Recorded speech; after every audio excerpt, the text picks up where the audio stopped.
ஏன் இவர் இன்னும் சூப்பர் ஸ்டாரா இருக்காரு? 1981 கர்ஜனை அப்படின்னு சொல்லிட்டு ஒரு படம். அந்த படத்தை வந்துட்டு ஒரு தெலுங்கோட டைரக்டர் சிவி ராஜேந்திரன் அப்படின்றவர் தான் வந்து இயக்குறாரு.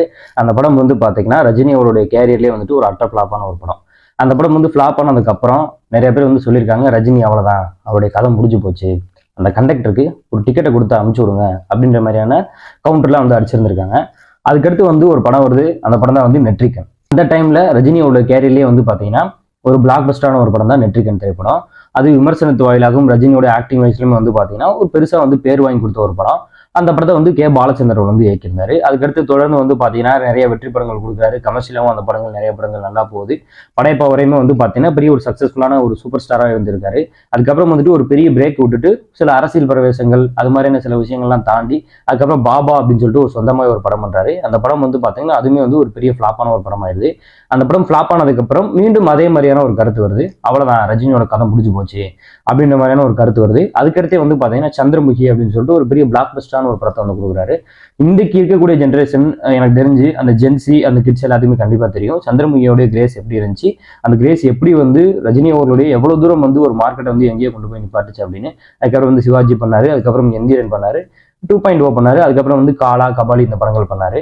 எனக்கு தெரிஞ்சு எந்திரனுக்கு அப்புறம் வந்து பாத்தீங்கன்னா இந்த 2.0 காலா கபாலி இந்த படங்கள் வந்து ஒரு ஆவரேஜ் எபோ ஆவரேஜ் அப்படின்ற மாதிரியான ஒரு கருத்துக்களை தான் வந்து மக்கள் மத்தியில் இருக்கும்பொழுது அவ்வளவுதான் ரஜினி அவருடைய அப்படியே ஒரு கிராஃப் வந்து குறைஞ்சிக்கிட்டே வருது அப்படின்னு சொல்லிக்கிட்டே இருக்கும்போது வந்து பாத்தீங்கன்னா டக்குன்னு பேட்டை அப்படின்னு சொல்லி ஒரு படம் வந்துச்சு.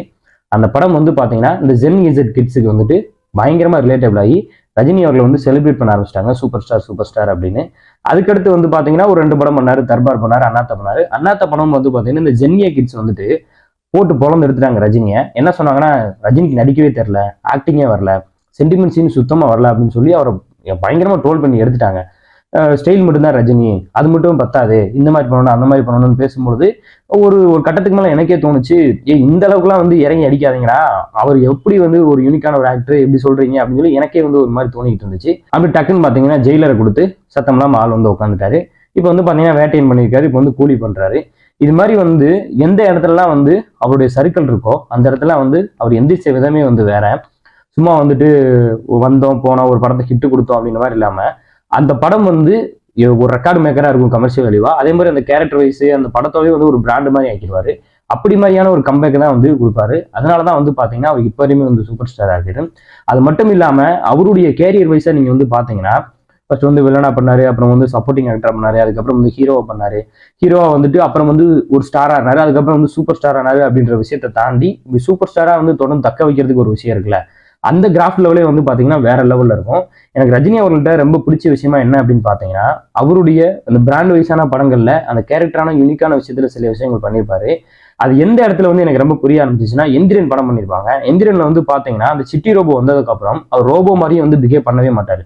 ஃபர்ஸ்ட் ஸ்டாப்ல கூட வந்து அந்த நல்ல சிட்டியா இருக்கும்போது ஓகே அப்படின்னு சொல்லிட்டு அந்த ரோபோ மாதிரி நடக்கிறதுலாம் பண்ணியிருப்பாரு. ஆனா இந்த கெட்ட சிட்டியா இருக்கும்போது வந்து பாத்தீங்கன்னா ரோபோ மாதிரி பண்ணியிருக்கவே மாட்டாரு. ஆனா ஆடியன்ஸ் இது வரைக்கும் இந்த படத்துல வந்து நான் மீம்லயும் எல்லாத்துலயும் பார்த்திருக்கேன், அந்த இதுல வந்து யாருமே ட்ரோல் பண்ண மாதிரி எனக்கு தெரியவே இல்லை. ஏன்னா ரோபோன்றாங்க, ரோபோ மாதிரி நடக்கவே இல்லை அப்படின்னு. ஏன்னா அங்க நடிச்சுட்டு இருக்கிறது ரஜினின்னு தெரியும், ரஜினி என்ன பண்ணுவார்னு தெரியும். அந்த அளவுக்கு வந்து பாத்தீங்கன்னா ஆடியன்ஸை மைண்ட் செட்டப் பண்ணி நான் என்னை இப்படிதான் நீங்க ரசிக்கணும் அப்படின்ற ஒரு பார்வையை வந்து உருவாக்கிட்டாரு ரஜினி அப்படின்னு நம்ம வந்து சொல்லலாம். அந்த படத்தை வந்துட்டு ஆடியோ லான்ச்ல வந்து சொல்லியிருந்தாரு, நீ வந்து இந்த படம் வந்து கமல் அவர்கள் பண்ண வேண்டியது, இப்போ வந்து நான் பண்றேன். ஆனா சங்கர் அவர்கள் நடிக்கும் போது வந்து யோசிச்சுட்டே இருப்பாரு. அப்போ வந்து அவர்கிட்ட சொல்லுவேன், சார் இங்க நடிக்கிறது வந்துட்டு ரஜினி, கமல் கிடையாது, கமலை மறந்துருங்க, கமலை மறந்துட்டு நீங்க வந்து டேக்க பாருங்க அப்படின்னு வந்து நான் வந்து சொல்லிக்கிட்டே இருப்பேன் சங்கர் சார்கிட்ட அப்படின்ற மாதிரி வந்து சில விஷயங்கள் வந்து சொல்லியிருப்பாரு. அது மட்டும் இல்லாம வந்துட்டு ஸ்டைல்ல வந்து ஒரு அடிச்சுக்கிறதுக்கு ஆளே கிடையாது அப்படின்ற விஷயத்த வந்து பாத்தீங்கன்னா நிறைய பேர் வந்து எல்லாத்துலயும் வந்து சொல்லிக்கிட்டே இருப்பாங்க. ஆனா அவருடைய ஸ்டைல் குருவா யாரை பாக்குறேன்னா சிவாஜி அவர்கள் தான். எனக்கு தெரிஞ்சு அவருடைய பாடி லாங்குவேஜ்ல நிறைய இடங்கள்ல வந்து பாத்தீங்கன்னா சிவாஜி அவர்கள் வந்து தெரிஞ்சுக்கிட்டே இருப்பாரு. இது இல்லாம சிவாஜி அவர்களுக்கு இருக்கக்கூடிய அந்த நட வாக்கு அந்த ஸ்மோக்கிங் ஸ்டைல தான் ரஜினி அவர்கள் ஃபாலோ பண்ணாலும் இதுக்கு அடுத்த ஜென்ரேஷன் வைஸ்ல நீங்க பாத்தீங்கன்னு வச்சுக்கோங்களேன், ரஜினி அவர்களுடைய ஸ்டைல ஃபாலோ பண்ணாத ஒரு கமர்ஷியல் ஆக்டர்ஸ் யாராலும் இருக்கவே முடியாது. இது வந்து ஏஆர் முருகதாஸ் அவர்களே ஒரு ஸ்டேஜ்ல இருந்து சொல்லியிருப்பாரு தர்பார் ஆடியோ லான்ச்ல.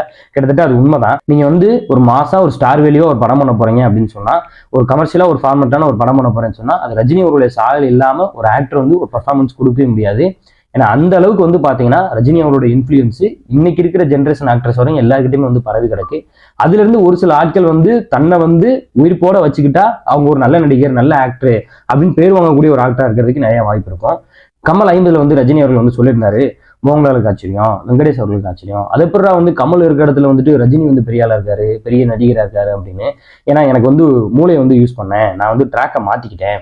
ஏன்னா நான் வந்துட்டு கமல் அவர்கள் பண்ணதை வந்து நான் பண்ணல, நமக்கு என்ன வருமோ அதை நம்ம வந்து ரூட்ல பிடிச்சி போவோம் அப்படின்னு சொல்லிட்டு போனேன் அப்படின்னு சொல்லிட்டு ஒரு விஷயத்த வந்து சொல்லியிருந்தாரு.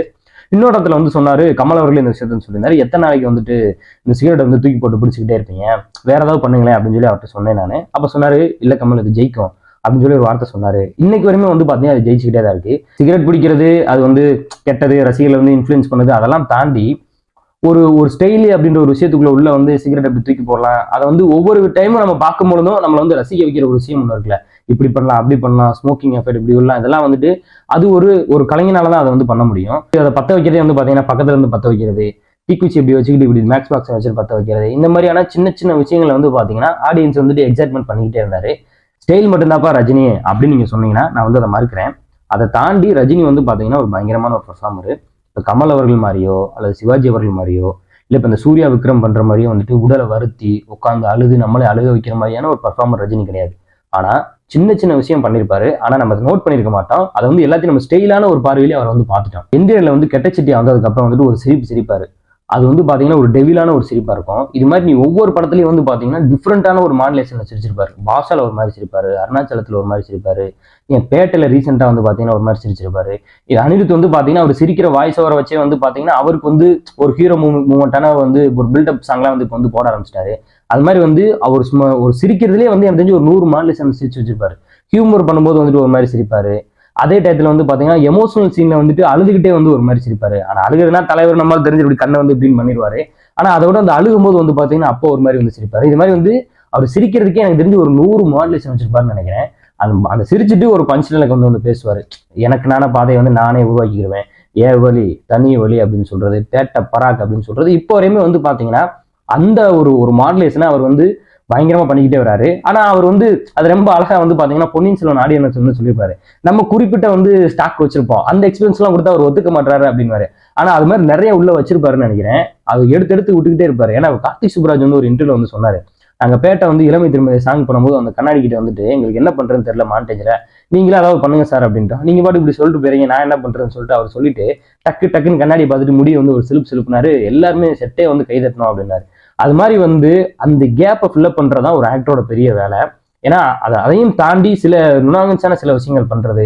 பி வாசகர்னு சொல்லியிருப்பாரு, சந்திரமுகியில வந்து பாத்தீங்கன்னா ராஜா வந்து உட்காந்துருவாரு, ஆனா அந்த முடியை பின்றது, அதை கடிக்கிறது, அதை வந்து வாயில வந்து கடிச்சு இது பண்றது, இந்த மாதிரியான விஷயங்கள் அந்த கேரக்டருக்கு என்னென்ன விஷயங்கள்லாம் பண்ணி ஆடியன்ஸை எங்கேஜிங்கா தொடர்ந்து அதை வந்து ரசிக்க வச்சுக்கிட்டே இருக்க முடியுமோ அந்த விஷயங்கள்லாம் தொடர்ந்து வந்து பண்ணிக்கிட்டே இருந்தாரு. இன்னைக்கு இருக்கக்கூடிய விஜய், அதுக்கப்புறம் வரக்கூடிய சிவகார்த்திகேயன், இன்னும் வரக்கூடிய யாரு ஹியூமர் வந்து டச் பண்ணி ஒரு ஹீரோவை வந்து ஒரு டெம்ப்ளேட்டை ஃபாலோ பண்றாங்களோ அதுக்கு ஒரு அச்சாணி யாருன்னு பாத்தீங்கன்னா ரஜினி அவர்களா தான் இருப்பாங்க. எம்ஜிஆர் அவர்கள், சிவாஜி அவர்கள் ஹியூமர் பண்ணாங்களா, அந்த ஹியூமர் ஆடியன்ஸ் எவ்வளவு தூரம் ரசிச்சாங்க, அவங்க ஹியூமர் வரும்ன்றதை வந்து எவ்வளவு தூரம் வந்து விமர்சனங்கள் கிரிட்டிக்கா பேசினாங்க அப்படின்றது எனக்கு தெரியல. இருந்துச்சுன்னு சொன்னா கண்டிப்பா அதை இன்னைக்கு எல்லாரும் பேசியிருப்பாங்க. நாகேஷ் சார் அவளுக்கு வந்து பேசியிருப்பாங்க. அந்த விஷயங்கள் இல்லை, அவங்க வந்து ஒரு மாஸ் வேலியோட இருந்துட்டாங்க, ஒரு ஆக்டிங் ஸ்கோப்போட இருந்துட்டாங்க. ஆனா ஒரு ஃபர்ஸ்ட் ஹாஃப்ல ஹியூமர், செகண்ட் ஹாஃப்ல இருக்கக்கூடிய எலிவேஷன் அப்படின்ற ஒரு விஷயத்த வந்து ஒரு டெம்ப்ளேட் ஃபார்மெட்டை உருவாக்கி கொடுத்தது ரஜினி அவர்கள் தான். அமிதாப் பச்சனே வந்து பாத்தீங்கன்னா ஒரு பெரிய ஆக்டர், அவரை வந்து படங்களை ரீமேக் பண்ணி தான் ரஜினி அவர் வந்தாரு. இன்னைக்கு ரஜினி ஹீரோ, அவர் படத்துல அமிதாப் பச்சன் யாருன்னு பாத்தீங்கன்னா ஒரு கேரக்டர் ரோல் பண்றாரு. இன்னமும் வந்து பாத்தீங்கன்னா அந்த ஒரு ஹீரோ அப்படின்ற ஒரு லக்கேஜ்ல ரஜினி அவர்கள் டிராவல் பண்றதா ஒரு பெரிய மேஜிக்கான ஒரு விஷயமா இருக்கு. அது இன்னைக்குமே நம்ம வந்து உட்காந்து ரசிக்கிறோம் அப்படின்றத வந்து பாத்தீங்கன்னா அதோட ஒரு பெரிய ஒரு மேஜிக்கான விஷயமா இருக்கு. ஏன்னா இப்போ கமல் மாதிரியான பர்ஃபார்மன்ஸ் வைஸான ஆக்டர்ஸ் வந்து பாத்தீங்கன்னா திரும்ப ஏதாவது ஒரு பர்ஃபார்மன்ஸான ஒரு படங்கள் பண்றதுக்கு அவங்களுக்கு ஒரு ஸ்கோப் இருக்கும். அடுத்தடுத்த கட்டத்துக்கு மாறி அவங்களால வந்து மாறிக்கிட்டே இருக்க முடியும். இவர் இருக்கக்கூடாது வந்து பாத்தீங்கன்னா அந்த பாபால சொல்ற மாதிரி குண்டி சட்டிக்கிலே குதிரை ஓட்டுற மாதிரி வந்து ஒரே ஃபார்மெட் தான். அந்த ஒரே ஃபார்மெட்டுக்குள்ள பண்ணதே திரும்ப பண்ணாலும் என்னப்பா போனதுல இதான் பண்ணீங்க, இந்த இதான் பண்றீங்க அப்படின்னு ஒரு தடவை கூட அந்த விமர்சனம் வந்துடக்கூடாது. அப்படி வந்தாலும் அது நம்ம ஆடியன்ஸுக்கு பிடிச்சிருக்கா பிடிக்கலன்ற ஒரு பாயிண்ட்டுக்குள்ள வந்து நிற்கும். எனக்கு பிடிச்சிருக்கேன் நான் பாக்குறேன் அப்படின்ற விஷயத்த வந்து ஆடியன்ஸ் வந்து ரசனைத்தன்மை வந்து உருவாக்கணும்ல, அந்த உருவாக்குனவர் தான் வந்து பாத்தீங்கன்னா ரஜினி. அதுக்கு ஸ்டைல முன்னிறுத்தினாரே தவிர அதுக்கு பின்னாடி இருக்கக்கூடிய ஆக்டிங் எதையுமே அவர் வந்து முன்னிறுத்தவே இல்லை. ஏன்னா அது மாதிரியான எவ்வளவோ பெட்டரான சீன்லாம் வந்து ரஜினி அவர்கள் வந்து பண்ணியிருக்காரு. தளபதி அவர்கள் வந்துட்டு நீ தான் என் நண்பன் சொல்றது, அண்ணாமலையில வந்து பாத்தீங்கன்னா கார் டோரம் இறந்துட்டு வந்து நிக்கிறது, படையப்பால வந்து பாத்தீங்கன்னா அந்த நீலாம்பரிட்ட வந்துட்டு உட்காந்து அந்த ஊஞ்சலை இறக்கி விட்டு வந்து உட்காந்து பேசுறது, இது மாதிரி வந்து சொல்லிக்கிட்டே போனா அது மாதிரி வந்து ஸ்டைலையும் தாண்டி ஒரு எக்ஸ்பிரஷன் வைஸா இந்த சிரிக்கிற விஷயம், சின்ன வந்து மூமெண்ட், ஹியூமர், இது மாதிரி சொல்லிக்கிட்டே போற மாதிரியான நிறைய ஆக்டிங் ஸ்கோப் உள்ள விஷயத்த கமர்ஷியல் வேல்யூக்காக ரஜினி அவர்கள் வந்து ஒரு பேக்கேஜாவே வந்து கொடுத்துருக்காரு. ஏன்னா அதனாலதான் இன்ன வரையுமே வந்து பாத்தீங்கன்னா ஒரு பயங்கரமான ஒரு சூப்பர் ஸ்டாரா வந்திருக்காரு. இந்த ரெண்டு விஷயத்தையும் வந்து பேசி ஆகணும். ஒண்ணு வந்து அவருடைய அரசியல், இன்னொன்னு வந்து பாத்தீங்கன்னா இன்னைக்கு நான் தான் சூப்பர் ஸ்டார் அப்படின்ற ஒரு விஷயம். அரசியலை பத்தி நான் பேசணும் அப்படின்னு கேட்டீங்கன்னா துளியளவும் எனக்கு அதுல உடன்பாடே கிடையாது. அதை பத்தி நான் கண்டிப்பா நிறைய இடங்கள்ல வந்து அவர் கழுவி ஊத்திருக்கேன். அதே டயத்துல அவருக்கு கழுவி ஊத்தி நிறைய போஸ்ட் போட்டிருக்கேன், பதிவு எழுதியிருக்கேன், நிறைய இடங்களையும் வந்து பேசியிருக்கேன். எனக்கு அதுல துளியளவும் விருப்பமே கிடையாது. அவர் எப்பயுமே வந்து ரஜினியா இருக்கிறதா வந்து நம்மளுக்கு ரொம்ப பிடிக்கும். அது ரொம்ப சிம்பிளா நானே வந்து ஒரு போஸ்ட் போட்டிருந்தேன். SSR, அதாவது சூப்பர் ஸ்டார் ரஜினி RSS ஆக்கிறதுக்கு எங்களுக்கு விருப்பம் இல்லை அப்படின்ற ஒரு பதிவு வந்து நானே வந்து போட்டிருந்தேன். இப்பயும் வந்து சொல்லுவேன், எப்பயும் சொல்லுவேன், எனக்கு அதுல வந்து பாத்தீங்கன்னா துளியளவும் வந்து உடன்பாடே கிடையாது. ரஜினி அவர்கள் வந்து ஸ்கிரீன்ல எவ்வளவு தூரம் ரசிக்கிறோமோ அவ்வளவு தூரம் நாங்க ரசிப்போம் அப்படின்றதான் எங்களுடைய ஒரே ஒரு கருத்தா இருந்துச்சு. சூப்பர் ஸ்டார்னா நான் தான் அப்படின்னு சொல்லக்கூடிய ஒரு விஷயம். இன்னைக்கு வந்து பாத்தீங்கன்னா விஜய் ரசிகர்கள் ரஜினி ரசிகர்கள் வந்து சண்டை போட்டுக்கிறாங்க. நான் எப்படி பார்த்தா விஜய் ரசிகர்கள் அஜித் ரசிகர்லாம் வந்து சண்டை போட்டுக்கணும், இது ஏன்னு தெரியல. ஆனா சூப்பர் ஸ்டார்னா நான் தான் அப்படின்ற ஒரு விஷயத்த வந்து ரஜினி அவர்கள் வந்து சொல்லும் பொழுது இந்த விஷயத்த வந்து நான் சொல்ல வந்து ஆசைப்படுறேன். என்ன அப்படின்னா, சூப்பர் ஸ்டார்னா நான் தான் அப்படின்ற விஷயத்துல வந்து ரஜினி அவர்கள் ரொம்ப அடமெண்டா இருக்காரு, யங்ஸ்டர்ஸ்க்கு வந்து வழி விட்டு கொடுக்க மாட்டாரு அப்படின்ற ஒரு விஷயத்த வந்து பேசிக்கிட்டே இருக்காங்க. ரீசெண்டா எனக்கே கூட தோணுச்சு, நீங்க தானே சூப்பர் ஸ்டார், ஒத்துக்கிறோம்டா, ஏன்டா எல்லா பாட்டுலயுமே வந்துட்டு சூப்பர் ஸ்டார்னு போடுறீங்க அப்படின்னு சொல்லிட்டு எனக்கே வந்து பயங்கரமா கடுப்பா இருந்துச்சு. ஆனா ஒரு விஷயத்த யோசிச்சு பார்க்கும்போது எனக்கு ஒன்று தோணுச்சு. என்ன அப்படின்னு சொன்னா, நான் மார்க்கெட்ல தானே இருக்கேன், நான் வந்து வெளியில போலையே, நான் அந்த சேர்ல தான் உட்காந்துருக்கேன், நான் இல்லாத போது இதுல வந்து உட்காந்துக்கோங்க, நான் இருக்கிற வரைக்கும் நான் தான் இங்க கிங்கு அப்படின்ற ஒரு விஷயத்த வந்து அவர் மனசுல வச்சிருக்காரு. அதையும் தாண்டி ரஜினி அவர்களோட இன்னொரு விஷன் இருக்கு. அது என்ன அப்படின்னு பாத்தீங்கன்னா, எல்லாத்தையுமே வந்து ரொம்ப புகழ்ந்து தள்ளிடுவார். அவர் அப்படி இவர் இப்படி மேடல ஏறினார்னா வந்துட்டு சின்ன ஆக்டர் பெரிய ஆக்டர் இப்போ வந்துடும் அப்போ வந்துடும். இப்போ இந்த அமரன் படத்துல கூட வந்து பாத்தீங்கன்னா பயங்கரமா பண்ணியிருக்கீங்க, சூப்பர் எக்ஸலண்ட் மார்வலஸ் அப்படி இப்படின்னு சொல்லி எவ்வளவு தூரம் வந்து புகழ முடியுமோ அவ்வளவு தூரம் வந்து ஒரு உச்சத்துக்கு போய் புகழ்ந்து தள்ளிடுவாரு. அப்படி புகழ்றதுனால நம்ம வந்து தாழ்ந்து போக மாட்டோம் அப்படின்ற ஒரு மனநிலை அவருக்கு இருக்கு அப்படின்றது எனக்கு நல்லா புரிஞ்சுக்கிட்டேன். அப்படி இன்னொருத்தரை புகழும் பொழுது நம்ம தாழ்ந்து போக மாட்டோம்னு நினைக்கக்கூடிய ஒரு ஆக்டரு நம்ம இடத்த வந்து கண்டிப்பா வந்து நம்ம தான் இருக்கணும் அப்படின்ற ஒரு எண்ணத்துல இருக்கிறது வந்து பாத்தீங்கன்னா இது வந்து நம்ம தவறு அப்படின்னு சொல்ல முடியாது. ஆனா ஒரு யங்ஸ்டர்ஸ் வியூ பாயிண்ட்ல வந்து பார்க்கும் பொழுது இன்னைக்கு நாங்க தான் கிரேஸ்ல இருக்கோம், நாங்க தான் வந்து இதுல இருக்கோம் அப்படின்னு சொல்லும் பொழுதும், ஆனா அவர் இன்னைக்கும் வந்து ஜெயிலர் மாதிரி ஒரு படத்தை கொடுத்துட்டு என்ன பண்றாரு, நான் இருக்கேன் அப்படின்ற ஒரு விஷயத்தை வந்து நிலைநிறுத்துறதுக்காக முயற்சி பண்றாரு.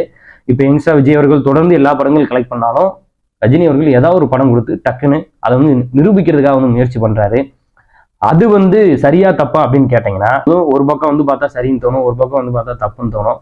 ஆனா இது எனக்கு என்ன தோணுது அப்படின்னு பாத்தீங்கன்னா, அது ஆரோக்கியமான ஒரு போட்டியா இருக்கிற வரைக்கும் அது நல்லது. இந்த தரம் தாழ்ந்து பேசுறது, இதை வச்சுக்கிட்டு இதை வந்து ஒரு வாக்குவாத பொருளா மாத்தி சோசியல் மீடியாக்கள்ல வந்து நேரத்தை செலவிடுறது வந்து என்னை பொறுத்தளவு அதுதான் தப்பு.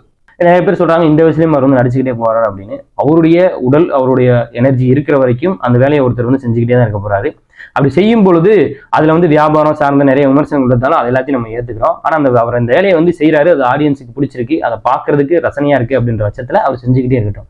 எனக்கு ஒண்ணு தோணுச்சு என்ன அப்படின்னா, சந்திரமுகிக்கு அப்புறம் வந்து பாத்தீங்கன்னா அவர் 2 வருஷத்துக்கு ஒரு படம் 3 வருஷத்துக்கு படம் மொத்தமே வந்து ஒரு 7-8 படம் தான் பண்ணாரு. அவர் நினைச்சிருந்தா ஒரு 10-15 படங்கள் பண்ணிருக்கலாம். அந்த கேப்பை வந்து இப்ப வந்து படங்கள் நடிச்சு ஃபில்லப் பண்ணிட்டு இருக்காரு அப்படின்னு நினைக்கிறேன். அவர் தாராளமா வந்து பண்ணட்டும். ஏன்னா அவர் பண்றதுக்கான எனர்ஜியும் அந்த வேகமும் அந்த உழைப்பும் இருக்கின்ற பட்சத்துல வந்து அது ஆடியன்ஸை வந்து ரசிக்க வைக்கின்ற பட்சத்துல வந்து பாத்தீங்கன்னா கண்டிப்பா வந்து அந்த மாதிரி படங்களை வந்து நம்ம வந்து வரவேற்கலாம். இப்ப இந்த வேட்டையெல்லாம் வந்து பாத்தீங்கன்னா உண்மையிலே வந்து கண்டென்ட் வைஸா வந்து ரொம்ப ரொம்ப நல்ல படம். அந்த மாதிரி படங்கள் வந்து ரஜினி அவர்கள் நடிக்கிறாரு அப்படின்ற விஷயத்துல ஆடியன்ஸுக்கு வந்து பாத்தீங்கன்னா அது சினிமாவுக்கும் வந்து பாத்தீங்கன்னா ஒரு ஹெல்த்தியான ஒரு விஷயமா தான் நம்ம வந்து பார்க்க வேண்டியதா இருக்கு. இவ்வளவு சொல்ற அதனால ஒரு சூப்பர் ஸ்டார் இருக்காரு அப்படின்னு நீ சொல்ல வரையா அப்படின்னு கேட்டீங்கன்னா, அது மட்டும் இல்ல, நான் சொல்ற ஒரு சில படங்களை பாருங்க. அந்த படங்களை பாத்தீங்கன்னா கண்டிப்பா இவர் ஏன் வந்து சூப்பர் ஸ்டாரா இருக்காரு அப்படின்றது உங்களுக்கு தெரிய வரும்.